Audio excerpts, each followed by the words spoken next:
एकादशी व्रत कथा पद्म पुराण के उत्तराखंड में प्राप्त होती है। आषाढ़ मास की कृष्ण एकादशी को योगिनी अथवा सैनी एकादशी कहते हैं। इस व्रत कथा के वक्ता श्री कृष्ण एवं मार्कंडेय हैं। श्रोता युधिष्ठिर एवं हेममाली हैं। जब युधिष्ठिर आषाढ़ कृष्ण एकादशी का नाम एवं महत्व पूछते हैं तब वासुदेव जी इस कथा को कहते हैं। हिंदू धर्म में एकादशी का व्रत महत्वपूर्ण स्थान रखता है। प्रत्येक वर्ष 24 एकादशियां होती हैं। उनमें आषाढ़ मास की कृष्ण पक्ष की एकादशी को योगिनी एकादशी कहते हैं। आषाढ़ कृष्ण एकादशी का नाम योगिनी है। इसके व्रत से समस्त पाप नष्ट हो जाते हैं। यह इस लोक में भोग और परलोक में मुक्ति देने वाली है। यह तीनों एकादशियों से महत्वपूर्ण है। योगिनी एकादशी व्रत कथा। एक बार की बात है, धर्मराज युधिष्ठिर कहने लगे कि भगवान, मैंने ज्येष्ठ शुक्ल एकादशी के व्रत का महात्म्य सुना। अब कृपया आषाढ़ कृष्ण एकादशी की कथा सुनाइए। इसका नाम क्या है, महात्म्य क्या है, यह भी बताइए। श्री कृष्ण कहने लगे कि हे राजन, आषाढ़ कृष्ण एकादशी का नाम योगिनी है। इसके व्रत से समस्त पाप नष्ट हो जाते हैं। यह इस लोक में भोग और परलोक में मुक्ति देने वाली है। यह तीनों लोकों में प्रसिद्ध है। मैं तुमसे पुराणों में वर्णन की हुई कथा कहता हूँ, ध्यान पूर्वक सुनो। स्वर्गधाम की अलकापुरी नामक नगरी में कुबेर नाम का एक राजा रहता था। वह शिव भक्त था और प्रतिदिन शिव की पूजा किया करता था। हेम नाम का एक माली पूजन के लिए उसके यहाँ फूल लाया करता था। हेम की विशालाक्षी नाम की सुंदर स्त्री थी।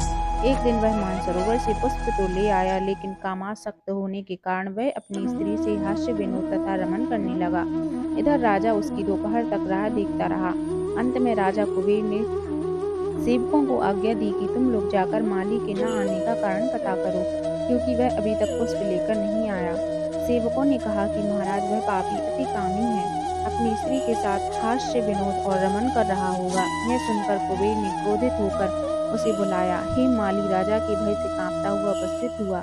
राजा कुबेर ने क्रोध में आकर कहा, अरे पापी, नीच, कामी, तूने मेरे परम पूजनीय ईश्वरों के ईश्वर श्री शिवजी महाराज का अनादर किया है। इसलिए मैं तुझे श्राप देता हूँ कि तू स्त्री का वियोग सहेगा और मृत्यु लोक में जाकर कोढ़ी होगा। कुबेर के शाप से हेम माली का स्वर्ग से पतन हो गया और वह उसी क्षण पृथ्वी पर गिर गया। भूतल पर आते ही उसके शरीर में श्वेत कोढ़ हो गया। उसकी स्त्री भी उसी समय अंतर्धान हो गई। मृत्यु लोक में आकर माली ने महान दुख भोगे। भयानक जंगल में जाकर बिना अन्न और जल के भटकता रहा। रात्रि को निद्रा भी नहीं आती थी, परंतु शिवजी की पूजन के प्रभाव से उसको पिछले जन्म की स्मृति का ज्ञान अवश्य रहा। घूमते घूमते एक दिन वह मार्कंडेय ऋषि के आश्रम में पहुंच गया, जो ब्रह्मा से भी अधिक वृद्ध थे, जिनका आश्रम ब्रह्मा की समान सभा के समान लगता था। हेम माली वहां जाकर उनके पैरों में पड़ गया। उसे देखकर मार्कंडेय ऋषि बोले, तुमने ऐसा कौन सा पाप किया है जिसके प्रभाव से ये हालत हो गई। हेम माली ने सारा वृत्तांत कह सुनाया। यह सुनकर ऋषि बोले, निश्चित ही तूने मेरे सम्मुख सत्य वचन कहे हैं, इसलिए तेरे उद्धार के लिए मैं एक व्रत बताता हूँ।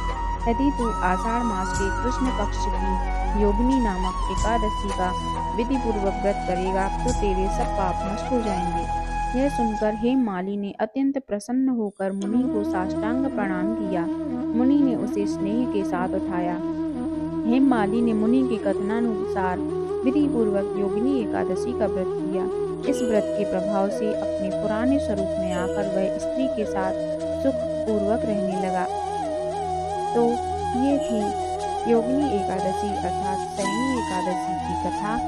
आप सभी भक्तों को सैनी एकादशी, योगिनी एकादशी की बहुत बहुत बधाई, शुभकामनाएं। आपको कथा अच्छी लगी हो तो मेरे चैनल को लाइक कर दीजिए और सब्सक्राइब जरूर कर दीजिएगा और बेल आइकन को प्रेस भी कर दीजिएगा। सबको मेरी ओर से बहुत बहुत शुभकामनाएं। ओम नमो भगवते वासुदेवाय।